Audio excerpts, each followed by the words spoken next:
Inclinemos nuestros rostros para orar. Padre Celestial, te damos gracias por el gran privilegio que nos concedes de reunirnos aquí con el único fin de escuchar tu voz a través del estudio de tu santa palabra. Pedimos, Padre, que tu palabra no regrese a ti vacía, sino que haga un impacto en nuestro corazón para que podamos comprender mejor tu voluntad. Te lo pedimos en el precioso nombre de tu Hijo, Cristo Jesús. Amén.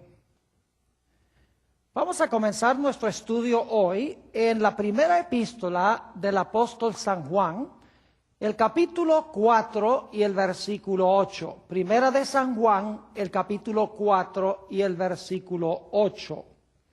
Es un versículo corto, pero muy significativo. Expresa en realidad el principio universal más importante del reino de Dios.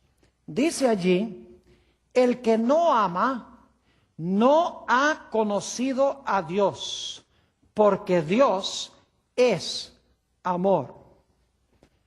Noten entonces este principio tan fundamental: Dios es amor. Pero inmediatamente nos preguntamos, ¿qué es amor? Está bien, Dios es amor, pero ¿qué definición tiene la palabra amor? Nos gustaría saber un poco más ampliamente lo que significa este concepto o esta palabra. Por lo tanto, Dios dio una ampliación de lo que significa la palabra amor. Encontramos esa ampliación en Deuteronomio, el capítulo 4 y el versículo 13. Deuteronomio, el capítulo 4 y el versículo 13. Aquí está hablando de los 10 mandamientos de la ley de Dios. Y quiero que noten un detalle muy interesante. Deuteronomio 4, y voy a leer el versículo 13. Dice allí: y él os anunció su pacto, el cual os mandó poner por obra los 10 mandamientos, y los escribió en 2 tablas de piedra. Ahora quiero que noten que los 10 mandamientos fueron escritos en 2 tablas de piedra. Quiero enfocarme en eso porque vamos a encontrar que los 10 mandamientos expresan 2 grandes mandamientos. ¿Y cuáles son esos 2 grandes mandamientos? Vamos al Evangelio según San Mateo, el capítulo 22, y vamos a empezar nuestra lectura en el versículo 35. Mateo, el capítulo 22 y el versículo 35. Dice allí, hablando de un intérprete de la ley que vino a Jesús: y uno de ellos, intérprete de la ley, preguntó por tentarle, diciendo: Maestro, ¿cuál es el gran mandamiento en la ley? Jesús le dijo: amarás al Señor tu Dios con todo tu corazón y con toda tu alma y con toda tu mente. Este es el primero y grande mandamiento. Y luego el versículo 39 dice: y el segundo es semejante: amarás a tu prójimo como a ti mismo. Note que aquí tenemos una ampliación de lo que significa el amor. El amor se divide en 2 partes: amor vertical para con Dios y amor horizontal para con nuestro prójimo. Es decir, el amor se define un poco más: es amar a Dios y amar al prójimo. Pero todavía quedamos con la pregunta: ¿qué significa amar a Dios y a nuestro prójimo? Nos gustaría tener una definición un poco más amplia de lo que significa amar a Dios y al prójimo. Por eso Dios dio una ampliación mayor de estos 2 grandes principios que amplían el principio básico del amor. Dios dio los 10 mandamientos de su santa ley. Ahora quiero que noten que Dios escribió los 10 mandamientos en 2 tablas de piedra. Porque la primera tabla de piedra tiene que ver con nuestra responsabilidad para con Dios. Mientras que los últimos 6 mandamientos que se encuentran en la segunda tabla tienen que ver con nuestra responsabilidad para con nuestro prójimo. Es decir, los primeros 4 mandamientos amplían lo que significa amar a Dios y los últimos 6 mandamientos amplían lo que significa amar a nuestro prójimo. Y claro, los 10 mandamientos dicen que no debemos tener dioses ajenos delante de Jehová. Dicen que no debemos hacernos imágenes de cosas en el cielo de Jehová. En tercer lugar, dice que debemos honrar el nombre de Dios, es decir, debemos respetar el nombre de Dios, no tomándolo en vano. Y en cuarto lugar, debemos guardar el santo día de reposo de Dios, que es el sábado. Es decir, si yo amo a Dios, no voy a tener otros dioses, no voy a hacer imágenes, voy a respetar su nombre y voy a guardar su santo día sábado. Ahora, si yo amo a mi prójimo, voy a guardar los últimos 6 mandamientos. No voy, obviamente, a deshonrar a mis padres. Voy a honrarlos. No voy a matar, no voy a adulterar, no voy a hurtar, no voy a hablar falso testimonio, no voy a codiciar nada de lo que pertenece a mi prójimo. Es decir, que los 10 mandamientos amplían aún más los 2 principios básicos y, últimamente, el principio único de amor como el principio fundamental del universo. Pero quiero que noten que el amor se define aún más. Noten otra vez Mateo, el capítulo 22 y el versículo 40. Mateo, el capítulo 22 y el versículo 40. Acabamos de leer desde los versículos 35 al 39. Ahora queremos notar el versículo 40. Dice esto: de estos 2 mandamientos, es decir, de amar a Dios y amar a nuestro prójimo, que se amplía en 10, como hemos visto, de estos 2 mandamientos depende toda la ley y los profetas. Esa expresión, ley y los profetas, se refiere al Antiguo Testamento. Es decir, que estos 2 principios, amor a Dios y amor al prójimo, que se amplían en los 10 mandamientos, en las 2 tablas de la ley, se amplían aún más en el Antiguo Testamento en su totalidad. Por ejemplo, el 7º mandamiento dice: no cometerás adulterio. Es un mandamiento que nos dice que si amamos a nuestro prójimo, no vamos a cometer adulterio con la esposa de nuestro prójimo. Claro, ese mandamiento no nos dice explícitamente qué es lo que significa el adulterio. Tampoco nos dice cuáles van a ser las consecuencias terribles del adulterio sobre nosotros mismos y sobre nuestras familias y sobre nuestros amigos. Es decir, el mandamiento es sencillamente un principio básico. Por eso en la Biblia se dan ejemplos de los terribles resultados del adulterio para ampliar ese mandamiento. Por ejemplo, cuando David cometió adulterio, fue algo terrible, un impacto terrible sobre el pueblo de Israel. Finalmente lo llevó a matar a su general de confianza, Urías Eteo. Además de eso, causó terrible dolor para todo el pueblo de Israel. Es decir, que el adulterio, como se define en el 7º mandamiento, se amplía en la historia de David. También podríamos dar ejemplos de los resultados terribles de hablar falso testimonio. Hay historias en el Antiguo Testamento y también en el Nuevo de las terribles consecuencias de mentir. Por ejemplo, tenemos la historia de Ananías y Zafira. Tenemos también la historia de Abraham cuando mintió en cuanto a Sara. Dijo que era su hermana, pero no dijo que era su esposa.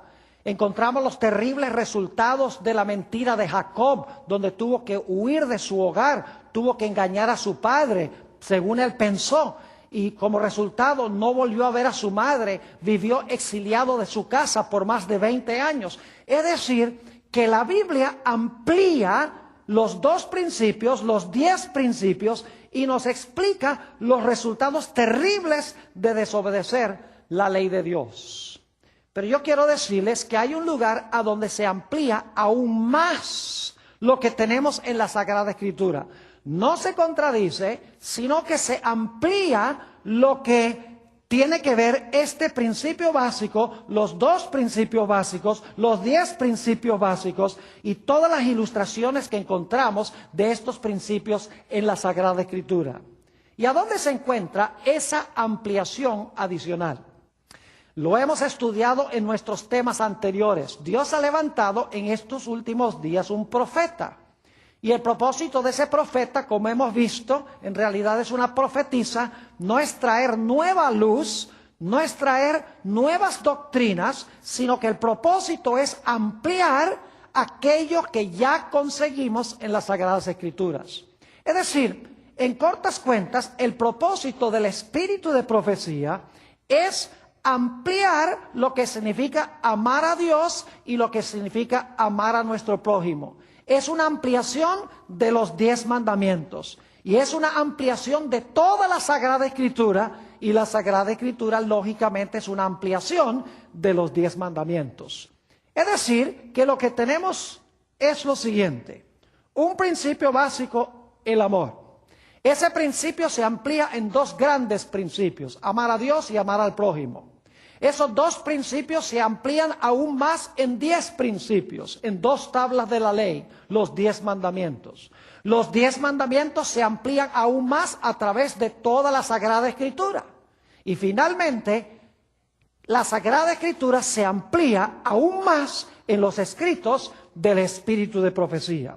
Dicho sea de paso, hemos estudiado que en el libro de Apocalipsis se menciona este don de profecía en el tiempo del fin. Dice en Apocalipsis 12 y el versículo 17: entonces el dragón se llenó de ira contra la mujer y se fue a hacer guerra contra el resto de la descendencia de ella, los que guardan los mandamientos de Dios y tienen el testimonio de Jesucristo. Es decir, el remanente va a tener el testimonio de Jesucristo. Y según hemos estudiado anteriormente, Apocalipsis 19 y el versículo 10 nos dice que el testimonio de Jesucristo es el espíritu de profecía. Es decir, el espíritu de profecía tiene el propósito de ampliar todos los principios que encontramos en la ley de Dios y en la Sagrada Escritura.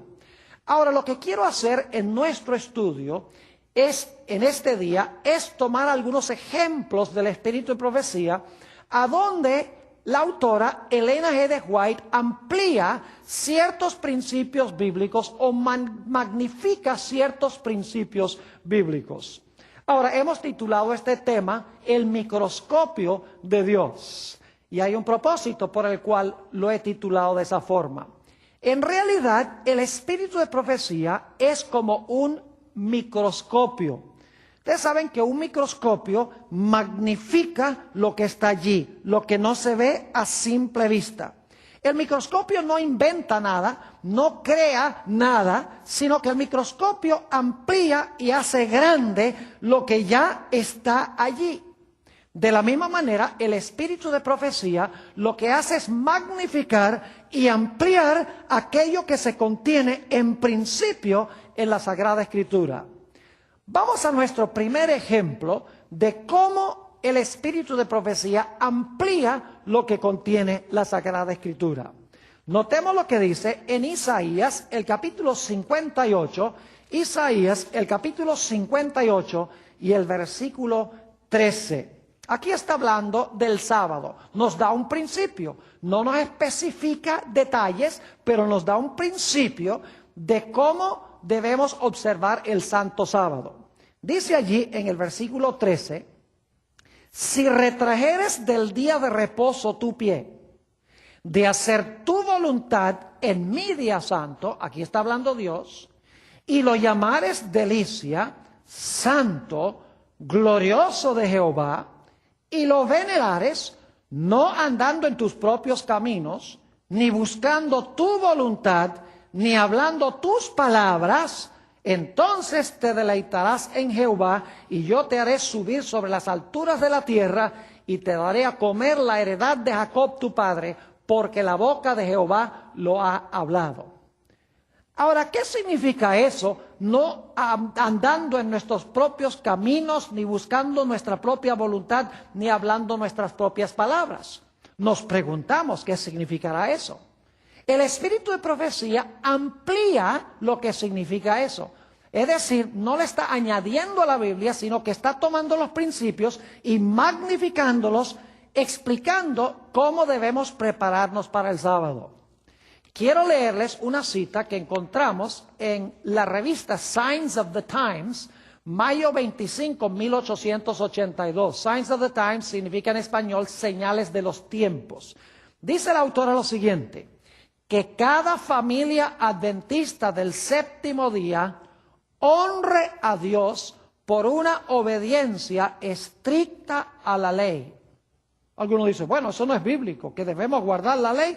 Claro que es bíblico. Jesús dijo, si me amáis, guardad mis mandamientos. Sigue diciendo ella, se les debe enseñar a los hijos a respetar el sábado.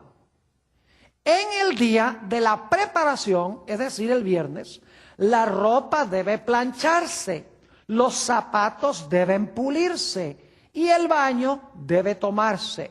Luego, en torno del altar familiar, todos deben reunirse para darle la bienvenida al día santo de Dios, así como esperan ansiosamente la llegada de un querido amigo.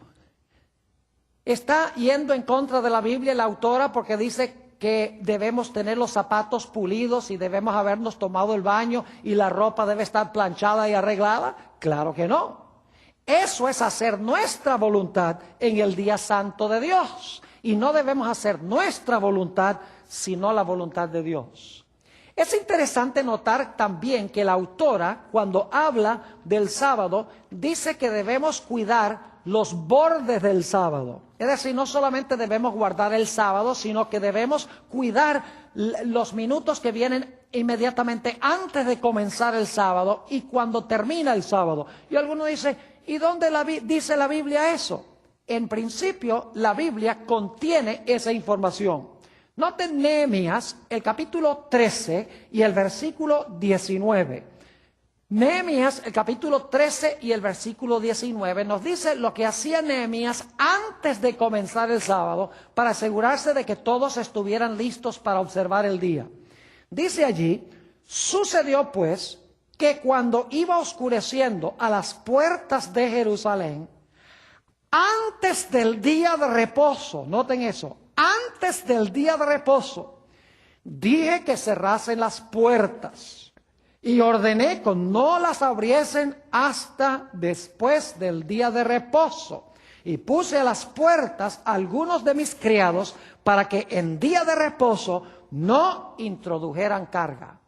Noten que aquí dice que se cerraron las puertas de Jerusalén antes de empezar el sábado, porque la gente debía estar en el espíritu, debían estar listos para observar el sábado. En armonía con este texto, Elena White amplía este asunto de que debemos cuidar los bordes del sábado.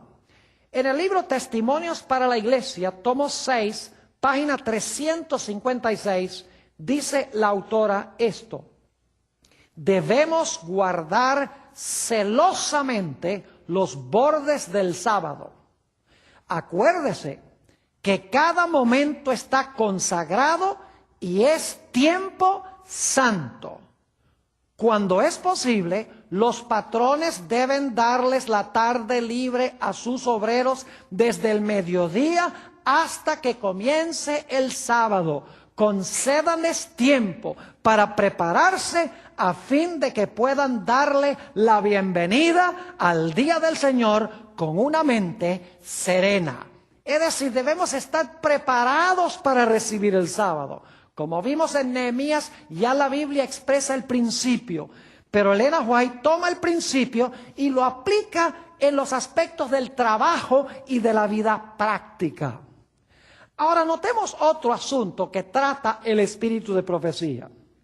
Elena White es muy clara de que no debemos participar de actividades teatrales, es decir, no debemos ir al teatro. En los días de ella era un teatro en vivo, los actores estaban allí en vivo, pero en principio hoy en día eso se aplicaría también a la televisión.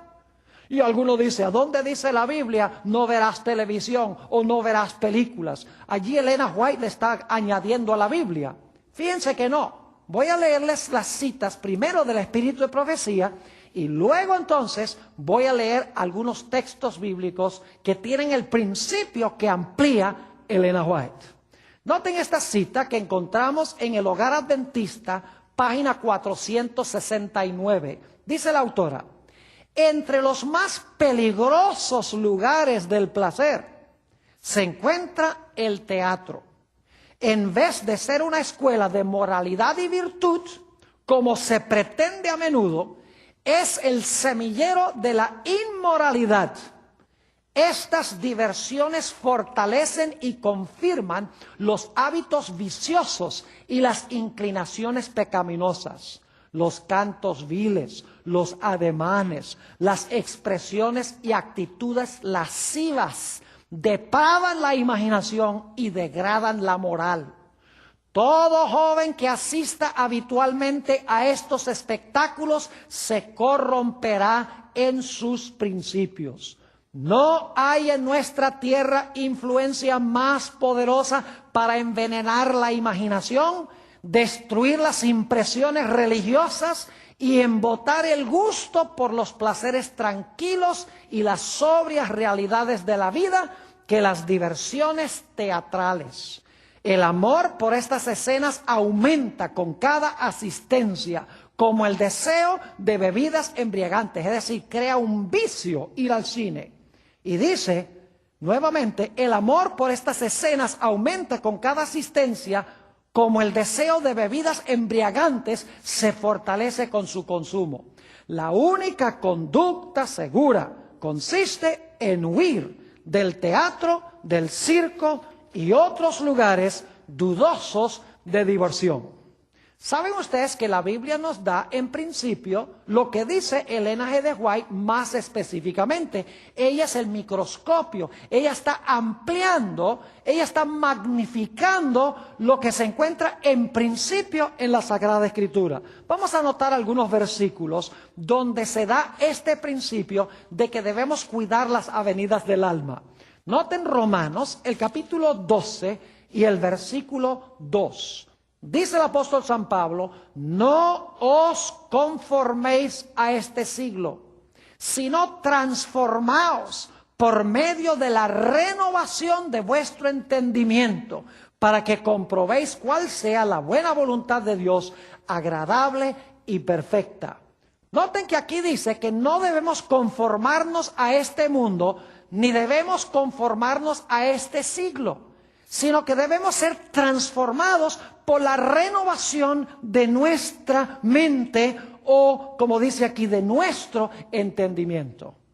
¿Cómo podemos decir que nuestra mente se está renovando diariamente cuando estamos viendo en películas acciones inmorales de parte de los actores, estamos escuchando malas palabras, estamos viendo adulterio, estamos viendo gente haciendo trampa y echando mentiras?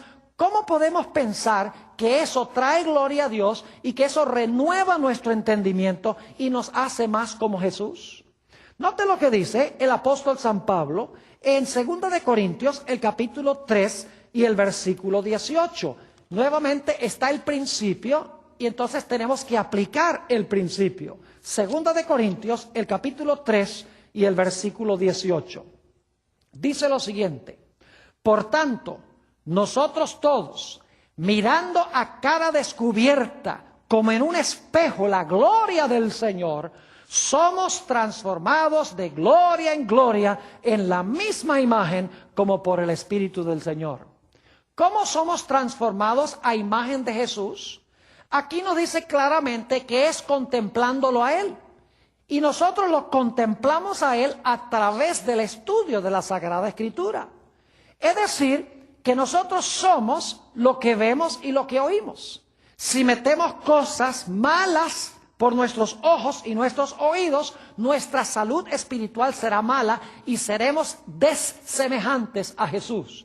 Pero si contemplamos a Jesús, lo hermoso, lo lindo, vamos a reflejar el carácter de Jesús, porque el apóstol Pablo dice que contemplando al Señor somos transformados de gloria en gloria a su misma semejanza. Tal vez podemos leer un texto más que presenta el principio de cuidar las avenidas del alma.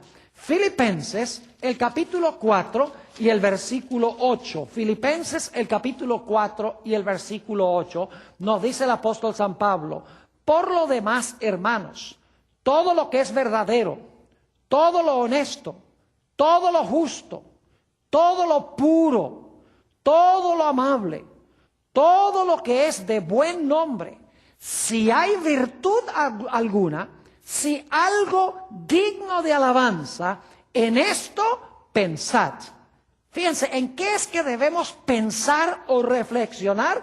Dice aquí, en todo lo que es verdadero, honesto, justo, puro, amable, de buen nombre, si hay alguna virtud o algo digno de alabanza, en esto nosotros debemos pensar. Así que cuando Elena G. de White dice que no debemos ir al teatro para llenar nuestras mentes de aquello que arruina nuestra relación con Jesús, no le está añadiendo nada a la Biblia, sino que está magnificando lo que dice la Sagrada Escritura. Ahora voy a tocar un punto bastante delicado. Tiene que ver con la indumentaria cristiana. Más específicamente, tiene que ver con el uso de prendas o con el uso de joyas. Hace muchas décadas en la iglesia cristiana se veía la diferencia entre la gente cristiana y los que no eran cristianos. Las mujeres cristianas vestían modestamente. Raramente veía uno en la iglesia el uso de joyas. Raras veces veía uno la ostentación en la vestimenta, en la indumentaria. Pero ¿cómo han cambiado las cosas hoy en día? Quiero leerles, en primer lugar, un par de citas del espíritu de profecía, y luego entonces vamos a ir a la Biblia para ver que Elena White está sencillamente ampliando lo que tenemos en la Sagrada Escritura. Esta cita que voy a leer la encontramos en un tomo que se llama Manuscript Releases, tomo 14, en la página 250 y 251. Aquí Elena G. de White está hablando de un evangelista adventista de apellido Simpson.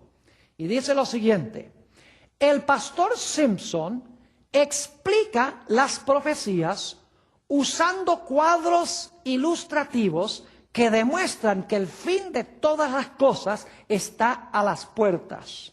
Al igual que en 1844, familias enteras se han colocado en el lado del Señor en obediencia a su ley, obviamente como resultado del trabajo del pastor Simpson. Sigue diciendo ella: joyas que han costado muchos centenares de dólares han sido entregados al pastor Simpson para que él las venda y use el dinero para la causa. Yo pregunto, ¿trae esto a gloria a Dios? Entregar todas las prendas, venderlas para que se pueda predicar el evangelio y para que la gente se pueda salvar. ¿Es eso amar al prójimo? Claro que sí. Sigue diciendo, en cuanto a la obra de este pastor, no hay un espíritu de excitación en este movimiento. No lo acompaña el fanatismo, es decir, los que entregaban las joyas no era por fanáticos. Sigue diciendo, la verdad se aferra de los corazones y los hombres y las mujeres entregan sus anillos y brazaletes aun cuando no se haya hecho ningún llamado para que se despojen de sus ídolos. La obra es seria y serena. La gente se quita las joyas por su libre voluntad y las traen al pastor Simpson como un despojamiento de sus ídolos. ¿Saben ustedes, si somos sinceros, muchas de estas joyas en verdad son ídolos? Son cosas que usamos con el fin de atraer atención no al Señor, sino para atraer atención a nosotros mismos. En otra cita que se encuentra en el comentario bíblico adventista, tomo 2, en el comentario que hace Elena White sobre 1 de Samuel, el capítulo 7, donde dice que el hombre mira lo que está delante de sus ojos, pero Jehová mira el corazón. Dice Elena G. de White esto: hay muchos que tienen el corazón endurecido, de tal manera por la prosperidad que se olvidan de Dios y las necesidades de sus prójimos. Noten que ella ahora va a comentar de nuestra relación con Dios y de nuestra relación con el prójimo. Va a ampliar estos dos grandes principios. Sigue diciendo ella: algunos cristianos profesos se adornan con joyas, encajes, atavíos costosos, mientras que los pobres del Señor sufren porque les falta lo indispensable para la vida. Hombres y mujeres que profesan haber sido redimidos por la sangre de un Salvador malgastan los recursos que le han sido confiados para la salvación de otras almas. Y luego, a regañadientes, dan sus ofrendas como una limosna para propósitos religiosos y lo hacen liberalmente solo cuando les proporciona honor. Los tales son idólatras. Ahora, un área muy controversial que toca Elena G. de White es el asunto de los deportes competitivos. Es decir, los deportes donde hay una competencia feroz por ganar. Y algunas personas dicen: Pastor Borg, ¿no es fanatismo decir que los cristianos no deben participar en actividades deportivas competitivas? ¿No es ir demasiado lejos decir esto? Bueno, permítanme leerles de aquí un par de citas, en realidad es una cita, donde Elena G. de White comenta sobre estos juegos competitivos. Dice ella lo siguiente: no condeno el simple ejercicio de jugar a la pelota, es decir, ella no condena jugar béisbol así nada más por condenarlo. Pero sigue diciendo: pero aún esto con toda su sencillez puede ser llevado al exceso. Siempre temo el casi seguro resultado que sigue a estas diversiones. Provoca un desembolso de recursos. Fíjense que tiene que ver con gastar dinero cuando deberíamos usarlo para beneficiar y salvar a las almas. Dice, provoca un desembolso de recursos que debieran dedicarse a comunicar la luz de la verdad a las almas que están pereciendo lejos de Cristo. Fíjese que la pasión de ella era salvar almas por amor a las almas. Sigue diciendo, las diversiones y el despilfarro de recursos para agradarse a sí mismo, que conducen paso a paso a la glorificación propia y el adiestramiento en estos juegos por placer, desarrollan una pasión por tales cosas que no favorece el perfeccionamiento del carácter cristiano. Fíjense que ella dice que estos juegos competitivos envician, es decir, una vez que empezamos a jugar, queremos jugar más y consume nuestro tiempo y consume nuestro esfuerzo y a veces nos lesionamos cuando podríamos estar usando el dinero que invertimos en esto, el tiempo y el esfuerzo para salvar almas para el reino de Jesús. Sigue diciendo la autora, la manera en que se las ha dirigido en el colegio, es decir, los deportes, no lleva el sello del cielo. Está hablando del colegio de Battle Creek. Sigue diciendo, no favorece el intelecto, no refina ni purifica el carácter. Fíjense los principios que está dando. El desembolso de recursos, dice ella, forma un hábito, se vuelve una pasión, consumimos muchísimo tiempo en ello. Luego dice, no favorece el intelecto, dice que no refina ni purifica el carácter. Sigue diciendo, hay actividades que llevan a costumbres y prácticas mundanales. Y quienes participan en ellas quedan tan embargados e infatuados que en el cielo se los declara amadores de los placeres más que de Dios. En vez de quedar con el intelecto fortalecido para ser mejores estudiantes, en vez de estar mejor preparados como cristianos para cumplir sus deberes de tales, al ejercitarse en estos juegos, llenan sus cerebros de pensamientos que los desvían de sus estudios. Es decir, en nuestros colegios, cuando se enfatiza el deporte distrae del propósito principal por el cual un alumno va a la escuela, y es para aprender y para ser mejores estudiantes. Sigue diciendo, allí en el Hogar Cristiano, páginas 453 y 54, ¿Se procura sinceramente glorificar a Dios en estos juegos? Pregunta la autora. ¿Se glorifica a Dios? Sé que no es este el caso. Se pierde de vista el camino de Dios y su propósito. En este tiempo de gracia, la ocupación de ciertos seres inteligentes es invalidar la voluntad que Dios ha revelado y poner en su lugar las especulaciones e inventos del agente humano, al lado del cual está Satanás para infundirle su espíritu. El Señor, Dios del cielo, protesta contra la ardiente pasión que se ha cultivado por la supremacía en los juegos esclavizadores. Fíjense que enfatiza aquí el deseo de ser el mayor, el deseo de ser el mejor, el deseo de sobrepasarse a los demás. Es lo que quiere decir ella por el cultivo del deseo por la supremacía. Es decir, yo creo que si somos honestos con nosotros mismos, los principios que ella da se aplican claramente a los juegos competitivos. Ahora, que no queramos admitirlo, ni seguir lo que ella está diciendo, es otra cosa. Pero si con oración y con sinceridad nos sentamos y miramos estas cosas con una cabeza fría y bajo la dirección del Espíritu Santo, nos vamos a dar cuenta que ella tiene razón y está en armonía con la Sagrada Escritura. Ahora, ¿qué diríamos de ciertas cosas que ella menciona, como por ejemplo el uso del té, del café, del tabaco y del alcohol? Ella tiene consejos específicos. Bueno, del alcohol uno puede citar textos bíblicos donde dice: el vino es escarnecedor y la cerveza alborotadora, y cualquiera que por ello errare no será sabio. Es Proverbios el capítulo 20 y el versículo 1. Pero la Biblia específicamente no menciona el consumo del té, ni del café, ni del tabaco. Pero Elena G. de White es muy clara de que estas sustancias arruinan el cuerpo y afectan nuestra capacidad de tener comunión con Dios y comunión con nuestros semejantes. Noten esta cita en el libro El Evangelismo, la página 196 y la 197. Dice la autora lo siguiente: Dios ha escrito su ley en todo nervio y músculo, en toda fibra y función del cuerpo humano. La complacencia del apetito antinatural, ya sea por el té, el café, el tabaco o el alcohol, es intemperancia y se halla en guerra contra las leyes de la vida y la salud.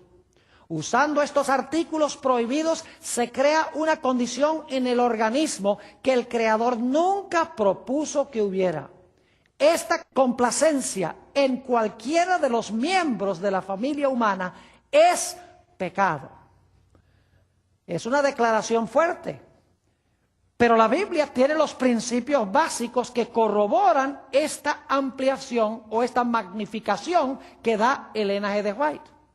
Tomemos por ejemplo el tabaco. ¿Saben ustedes que a fines del siglo XIX los médicos estaban recetando tabaco para curar el asma, la bronquitis y la enfisema? Y usted dice, eso es ridículo, el cigarrillo causa esas cosas. Bueno, pero a fines del siglo XIX se estaba recetando el cigarrillo como remedio para estas cosas. Inclusive, en la década de los 1940, la Asociación Médica Americana dijo claramente que ellos no veían ninguna conexión entre fumar cigarrillos y el cáncer del pulmón. Claro, hoy en día ellos saben muy bien y lo han indicado públicamente de que el cigarrillo, el tabaco, causa cáncer del pulmón. La Biblia tiene principios claros que prohíben el consumo de cosas como café. El café arruina el hígado, causa taquicardia y entre otros muchos males. No solamente tiene cafeína, sino que tiene otros venenos que arruinan la salud. El té, lo mismo. El alcohol y el tabaco, ni hablar. Son cosas que arruinan el cuerpo humano. La Biblia tiene principios muy claros. Por ejemplo, Éxodo 20 y el versículo 13 dice: no matarás. Fíjense que no dice no matarás rapidito, no dice no sacarás una pistola para matar a alguien, dice no matarás. El cigarrillo mata lento, pero mata igual. Así que es una violación del mandamiento que dice no matarás. Además de eso, el apóstol San Pablo nos dice en 1 Corintios, el capítulo 3 y el versículo 16 y 17, algo muy importante en cuanto al cuidado del cuerpo humano. 1 Corintios, el capítulo 3 y el versículo 16 y 17. Dice el apóstol San Pablo, ¿no sabéis que sois templo de Dios y que el Espíritu de Dios mora en vosotros?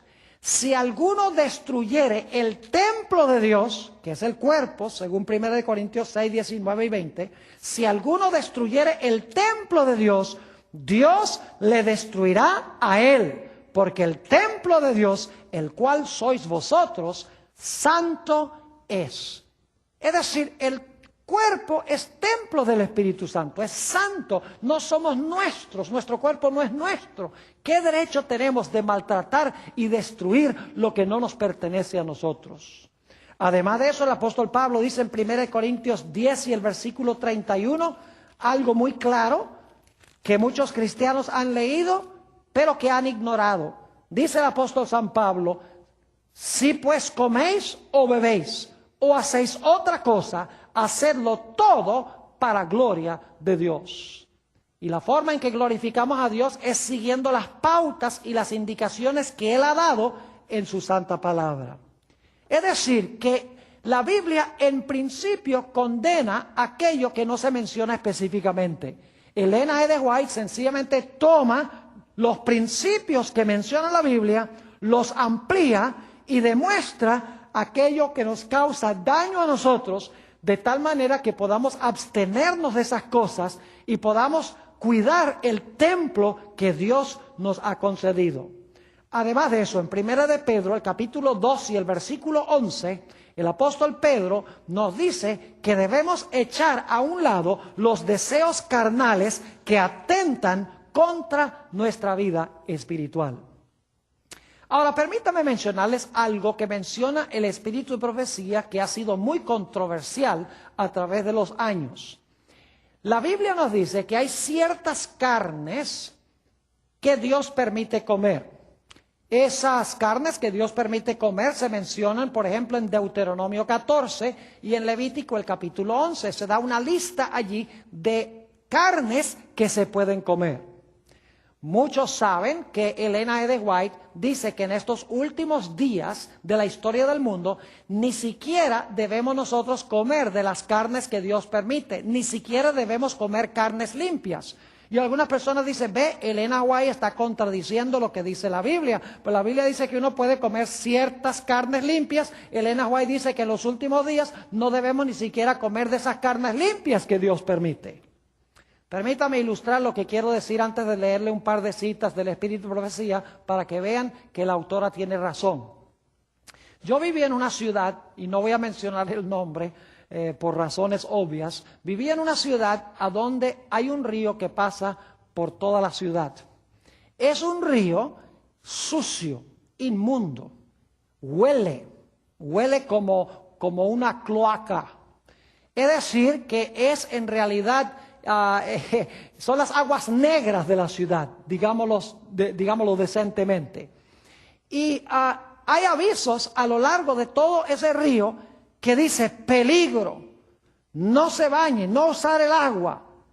Pero saben ustedes que yo he visto fotos de hace 150 años de ese río, también pinturas de artistas, donde hay gente que está pescando en ese río y hay gente que se está bañando en el río y el río se ve limpiecito. Ahora yo pregunto, ¿por qué razón en aquella época permitían que la gente se bañara en el río y pescara y se comiera los pescados del río, aunque hoy en día no hay nada vivo en ese río? ¿Por qué en aquella época se permitía y ahora hay avisos que dicen que no?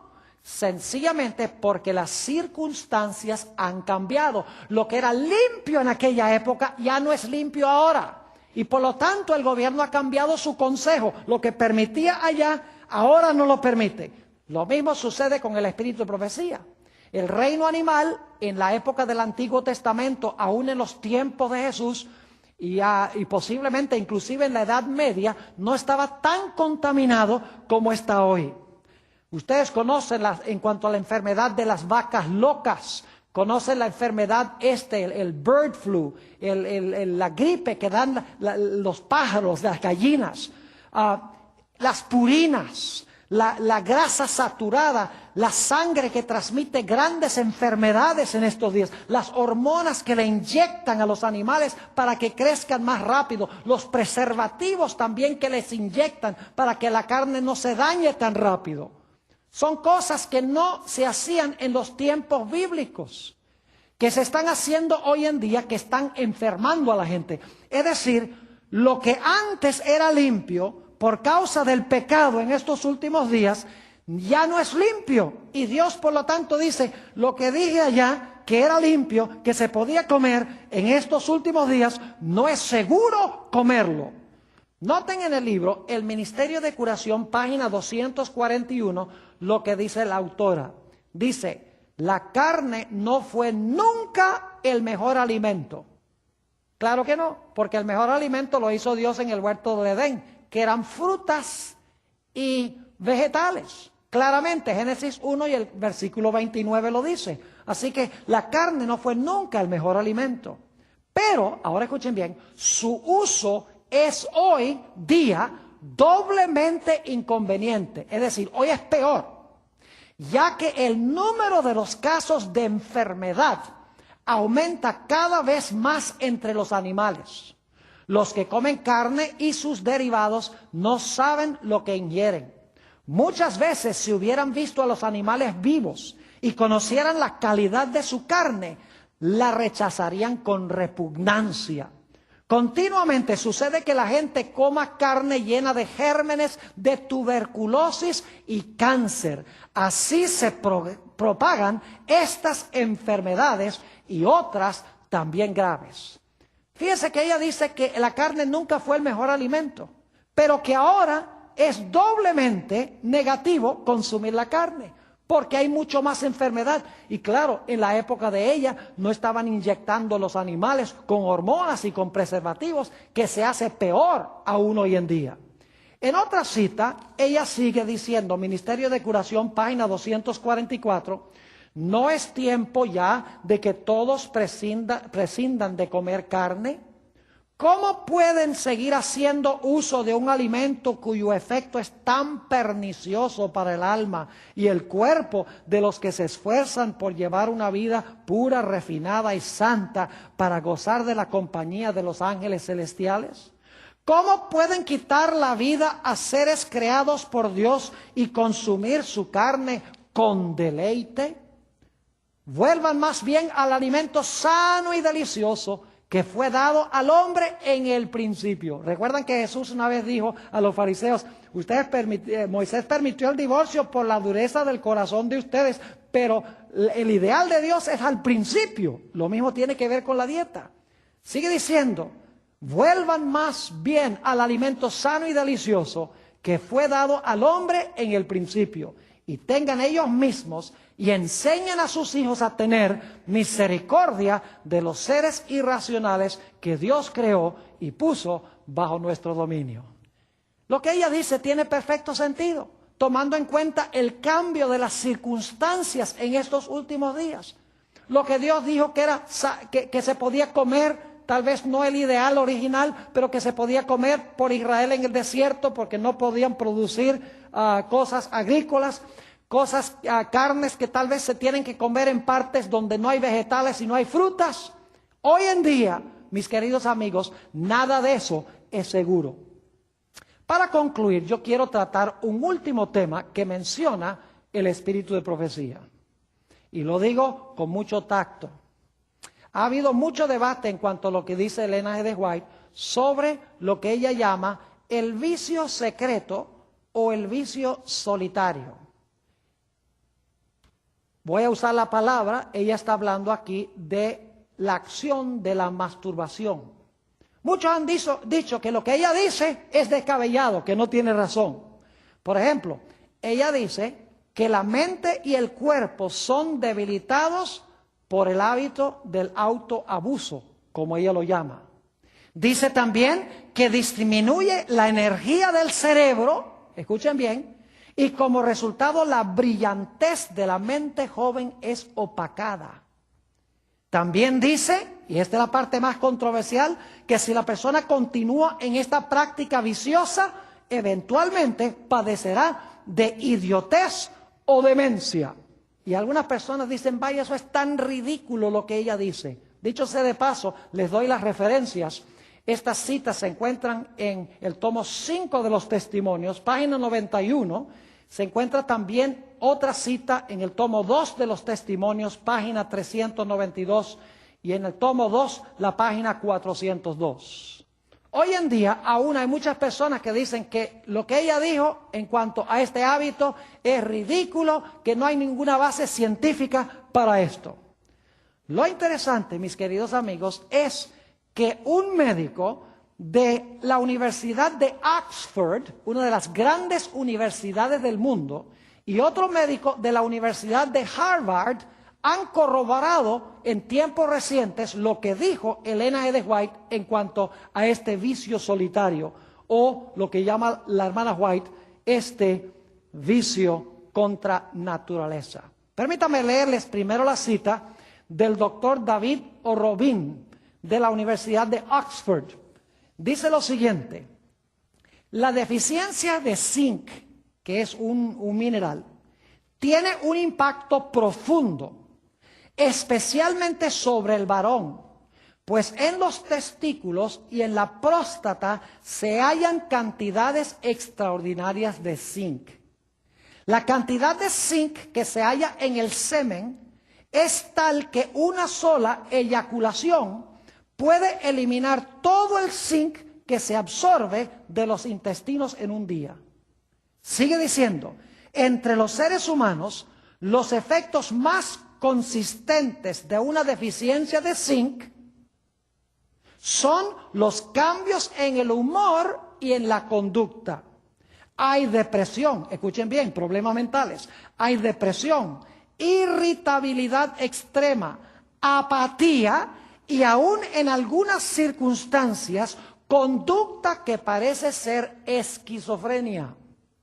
Aún es posible, dada la importancia del zinc para el cerebro, que y ahora escuchen, esto es interesante, que los moralistas del siglo XIX, Elena White escribió en el siglo XIX, que los moralistas del siglo XIX tenían razón cuando afirmaron que la masturbación habitual podría causar locura. Tenía razón Elena White, según este médico de la Universidad de Oxford, sí. Sigue diciendo, igualmente, los que viven una vida disoluta también tenían razón cuando afirmaron que una dieta rica en ostras era imprescindible para compensar por la excesa actividad sexual, porque las ostras tienen mucho zinc. Ahora, permítanme leerles una cita por el médico Carl Pfeiffer de la Universidad de Harvard, una de las grandes universidades del mundo. Dice lo siguiente: nos duele admitirlo, pero la realidad es que en un adolescente que tiene una deficiencia de zinc, y recuerden que el zinc está en grandes concentraciones en el semen, dice ella, nuevamente, nos duele admitirlo, pero la realidad es que en un adolescente que tiene una deficiencia de zinc, la excitación sexual y la masturbación excesiva podría precipitar la locura. Yo creo que con estas dos citas de estos dos médicos de renombre mundial podemos comprobar de que sí hay base científica para lo que dijo Elena G. White.